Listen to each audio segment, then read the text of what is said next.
আশা করি 2-4 দিনের মধ্যে এটা কমপ্লিট হয়ে যাবে। মা দুর্গার আগমনে উল্লাসে আলিঙ্গনে মহামারী মুছে যাবে আজ। বন্ধুরা, এতদিনের প্রতীক্ষার অবসান।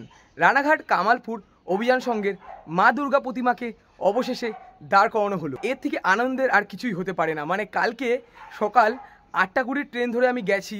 আমি জানতাম না গতকাল মাকে দাঁড় করানো হবে, বাট অনেকটা রাত হয়ে গেছে বলে সেরকমভাবে তোমাদেরকে শেয়ার করতে পারিনি।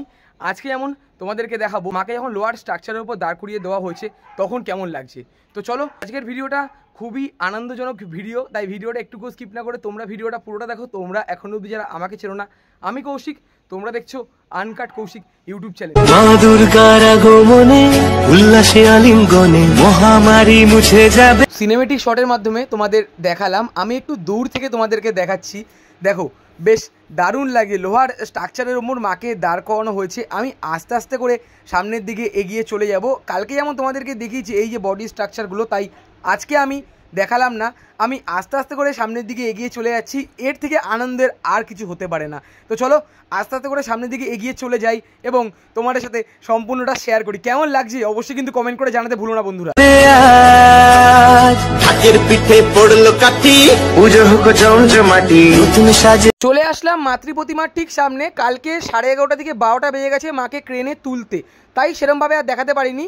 আর এখানে যেমন দেখতে পাচ্ছি অসুরের বডি স্ট্রাকচার রাখা রয়েছে। দেখো মানে কতটা বড়, ফোনের ক্যামেরায় কতটা আসছে আমি বুঝতে পারছি না, কিন্তু অনেকটাই পরিমাণের বড়।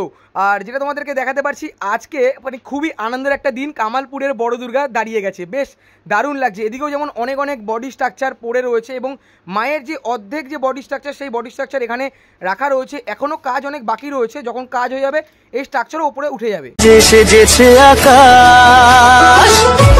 এইমাত্র তোমাদেরকে দেখালাম মায়ের হাফ বডি পার্ট উঠে গেছে, আর ওপরের দিকের বডি পার্টের যে কাজ কালকে রাতে করা হচ্ছিল, আর এখন যেটা দেখতে পাচ্ছি রোদের মধ্যে শুকানোর জন্য রেখে দেওয়া হচ্ছে। আর এই স্ট্রাকচারটাও ওপরের দিকে উঠে যাবে, মানে বেশ দারুণ লাগছে। তারপরে মায়ের মুখমণ্ডলকে তোলা হবে।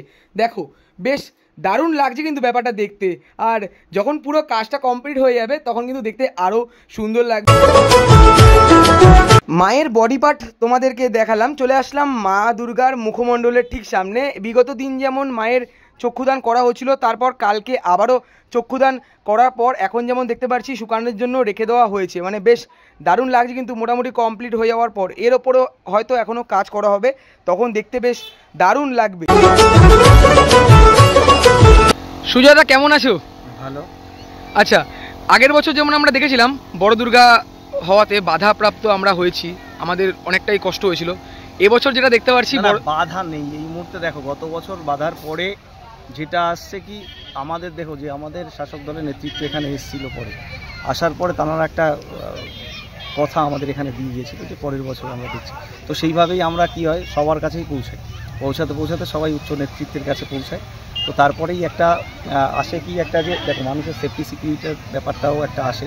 তো সেইভাবেই যাতে প্রশাসনের সাথে সহযোগিতা করে যাতে কোনো রকম অসুবিধা না হয়, সেই প্রিপারেশনগুলো নিয়ে এই বছর সরকারের সমর্থনে এবং প্রশাসনের সহযোগিতায় পুজোটা হচ্ছে। কারণ জানো যে বাংলার পুজোকে আমাদের মাননীয় মুখ্যমন্ত্রী দিদি এবং আমাদের অভিষেক বন্দ্যোপাধ্যায় একটা দারুণ জায়গায় নিয়ে গেছে। এটা বলতেই হবে যে একটা বিশ্ব দরবারে নিয়ে গেছে। সেই জায়গাটায় কামালপুরও বঞ্চিত হবে কেন। তো সেইভাবেই আমরা এগিয়ে গেছি, আমাদের পাশে সরকার এসে দাঁড়িয়েছেন, প্রশাসন এসে দাঁড়িয়েছেন। তো সেইভাবেই এই বছর পুজোটা এই মুহূর্তে সম্পন্ন হচ্ছে কামালপুর। আচ্ছা, বিগত দুদিন আগে আমরা যেমন দেখেছিলাম মায়ের চক্ষুদান করা হয়েছিল, এখন আবার দেখতে পারলাম যে তোমরা রংটা পরিবর্তন করছো, এটা কেন করছো যদি বলো? একটা জিনিস দেখো, ব্যাপারটা হচ্ছে চক্ষুদানের যে অনুষ্ঠান বলতে ওইভাবে ছিল না। চক্ষুদান মানে কি, বড় দুর্গার একটা রঙের ব্যাপার আসছিল। সেটা আমি আগের দিনেও বলেছি, চক্ষুদান হয় মহালয়ের দিন, যেটা যে দুর্গা মায়ের আমার পুজো হবে সেটা মহালয়ের দিন হবে। এই দিন কী হচ্ছে, একটা যদি বলো এই দুর্গার স্ট্রাকচার তো দাঁড় করাতে হবে আমাকে, তখন সেই রঙটা হচ্ছিল। এবার দেখো মানুষের তো অনেকটা পছন্দ অপছন্দের ব্যাপার আছে। তো আগের দিনে যেটা আসছে, আমার লোকাল ক্লাব এবং শিল্পীরা যারা আছে তাদের থেকে কিছুটা বলছে যে একটু মডিফাই দরকার আছে, যার কারণে আজকে একটু ওটাকে চেঞ্জ হচ্ছে। দেখো মানুষের ভালোর শেষ নেই, সেটাকে চেষ্টা করে যতটা ভালো করে মানুষের কাছে প্রদর্শন হয়। তো সেইভাবেই এসছে আজকে নতুন করে আবার নতুন রূপে, যেটাকে যত সময় নিচেই থাকবে তত সময় সেটাকে ভালো করার চেষ্টা করবে। এটাই মায়ের মূর্তি যত মিষ্টি করা যায়, ভালো করা যায়, সেটাই। দুদিন আগে যে চক্ষুদান অনুষ্ঠানটা তোমরা করেছিলে, আজকে আবারও সেই প্রোগ্রামটাই মানে হচ্ছে, যেটা দেখতে পাচ্ছি। এটা দেখো, মানে এটা কি হচ্ছে, চক্ষুদান হচ্ছিল, সেটা ধরো হয়ে গেছে, এবার সেটাকে মডিফাই হচ্ছে। আচ্ছা, সেটা তো হয়ে গেছে, এখন হচ্ছে নতুন করে শিল্পীরা ওটাকে সুন্দর করাচ্ছে। আমরা এসছিলাম তো খুঁটি পুজোর দিন, খুঁটি পুজোর পর আর আসা হয়নি সেরকম ভাবে। আর এখানে যেটা দেখতে পাচ্ছি, যেটা তোমার কাছে শুনলাম আসা মাত্র, যে আজকে মাকে দাঁড় করানো হবে। এটা এখানে দেখো, এখানে ব্যাপারটা হচ্ছে কি, মাকে দাঁড় করানো হলে তো কাজ শেষ নয়, মাকে সবে এক একটা পার্ট করে করে দাঁড় করানো, আজকেই সব সম্পূর্ণ হয়ে যাবে এরকম নয়। আর শুরু হচ্ছে দাঁড় করানো, আশা করি 2-4 দিনের মধ্যে এটা কমপ্লিট হয়ে যাবে। এবার তারপরে ফিনিশিং টাচ আছে, তারপরে তার সেটিংয়ের ব্যাপার আছে, টোটালটাই একটা প্রায় সপ্তাহখানেক এইখানে একটা টাইম যাবে। আচ্ছা, আর যেটা দেখতে পাচ্ছি মা দুর্গার সাথেও ওখানে মূর্তি তৈরি করা রয়েছে, যেটা দেখতে পাচ্ছি। না, এটা তো আমরা বলেছি, গত বছর পুজো করতে পারিনি, কিন্তু আমরা এখানে যে আমাদের যে লক্ষ্য ছিল, যে একটা গ্রামটাকে একটা ডেভেলপ করা, যেটা একটা গ্রামে আমরা একটা বড় দুর্গা আর্ট ভিলেজ বলে সংস্থা করেছি, এটা কি অনেকেই বলে কামালপুর শিল্পগ্রাম, তো সেইভাবেই আমরা একটা চিন্তাভাবনা করেছি, একটা বিকল্প অর্থনৈতিক জায়গা যাতে গ্রামের ছেলে মেয়েদের জন্য তৈরি হয়, যাতে একটা কর্মসংস্থানের জায়গা তৈরি হয়। আজকে বলছি যে স্ট্রাকচারে কাজ করছে, এটাও আমার গ্রামের শিল্পীরাই, যদি বলো পরিযায়ী শ্রমিকেরাও, ঠিক আছে। তো এরা এখন আমার বাড়িতে এসে আসার পরে কি হলো, এরা নিজেরাই করছে, আমিও তো অবাক যে এরা নিজেরাই এই স্ট্রাকচারটা রেডি করে ফেললো। এছাড়াও যারা এই কাজ করছে, মূর্তি সাজানোর কাজটা করেছে, টোটালি আমার পাড়ার ছেলে মেয়েরা করছে। তো তারপরে শিল্পী যারা আছে আমার পাশের আশেপাশের এবং আমার পাড়ার শিল্পীরা আছে, তো এইভাবে প্রায় একটা হিউজ সংখ্যক লোকের একটা কাজের ব্যবস্থা এখানে হয়েছে। তো সেই জায়গায় আমাদের যে লক্ষ্যটা ছিল, যে বড় দুর্গা আর্ট ভিলেজ, সেটা এই মুহূর্তে বিশ্বের বড় জগদ্ধাত্রী, এটা কানাইলাল পল্লী, সেটাও এখানে তৈরি হচ্ছে। বড় কালী 85 ফিট, এটাও যাচ্ছে হচ্ছে আপনার এই আসানসোল কুলটিতে।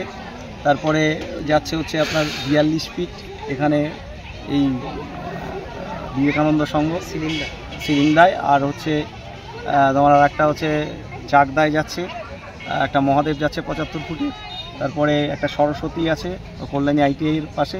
এরকম বলতে গেলে আরও অনেক, ডালখোলা, নামখানা, এগুলো সব জায়গায় আছে মোটামুটি। তো এরকম মোটামুটি সব জায়গাতেই যাচ্ছে। এখন কি হচ্ছে, যে এই বড় দুর্গা আর্ট ভিলেজটা আমাদের যে লক্ষ্যে করা, সেটা আস্তে আস্তে সাকসেসের দিকে যাচ্ছে। আচ্ছা, প্রতিমা এবার আমরা কেমন চমক দেখতে চলেছি? প্রতিমায় তো একটা জিনিস তোমরা দেখতেই পাচ্ছ, প্রতিমাটায় আমরা ফাইবার নয়, ফাইবারের সাথে একটা স্টোন এবং স্টোন ডাস্টের একটা কাজ করা হয়েছে, যেখানে একটা আলো করলে দেখবে একটা 7টা রঙের একটা রামধনুর মতো একটা মানে খেলা হচ্ছে ওখানে। তো সেটা মানুষকে একটা অন্যরকম আকর্ষণ দেবে। তো আর মুক্ত স্টোনের একটা কাজ আছে, তো সেটা গত বছর দেখো একটা ফাইবারের ছিল, সেটাকে আবার আমরা অনেকটা মডিফাই করেছি। কারণ কি, গত বছর আমাদের সাউথ ইন্ডিয়ান প্যাটার্ন ছিল, সেইটাকেই এবছর সাবেকিয়ানায় এনে মায়ের গয়নাগাটির পরিমাণ বাড়িয়ে এবং তোমার একটা মাকে একটা রাজকীয় পোশাকে সাজানো হচ্ছে। আচ্ছা সুজাদা, গত বছর তো আপনাদের পুজোটা হলো না, তাতে বেশ কিছু অর্থ আপনাদের অপচয় হয়ে গেছিলো, মানে নষ্ট হয়ে গেছিলো, তো তার প্রভাব কি 2025-এ কিছু পড়েছে? না, সে প্রভাব তো আছেই, সবাই জানে যে এখানে হয়েছে, কিন্তু কি বলে বলুন তো, যে একটা জিনিসকে করব বলে যখন মানুষ স্থির করে, তখন পয়সাটা ওখানে অন্যরকম হয়ে যায়, জানে যে পয়সাটা আমাদেরই জোগাড় করতে হচ্ছে, যেভাবেও জোগাড় করতে। তবে হ্যাঁ, কোনো স্পন্সর এখনও নেই, স্পন্সর যদি আসে অবশ্যই স্বাগত। দর্শকের উদ্দেশ্যে কি বার্তা রাখছো? দর্শকরা আসুক, এই পুজোটা শুধু কামালপুরের নয়, সারা বাংলা জুড়ে এই পুজোটার আবেগ রয়েছে, তা দর্শকরা এখানে আসুক, পুজো দেখুক, নিজের পুজো মনে করে দেখুক, সুষ্ঠুভাবে শান্তিভাবে থাকে। অসংখ্য ধন্যবাদ দাদা, কথা বলে খুব ভালো লাগলো। আজকের এই ভিডিওটা তোমাদের কেমন লাগলো অবশ্যই তোমরা কমেন্ট করে জানিও। ভালো লাগলে অবশ্যই লাইক, কমেন্ট, শেয়ার এবং সাবস্ক্রাইব করে আমার পাশে থেকো। দেখা হচ্ছে এরকমই কোনো ভালো ভিডিওর সাথে, ততক্ষণের জন্য টাটা।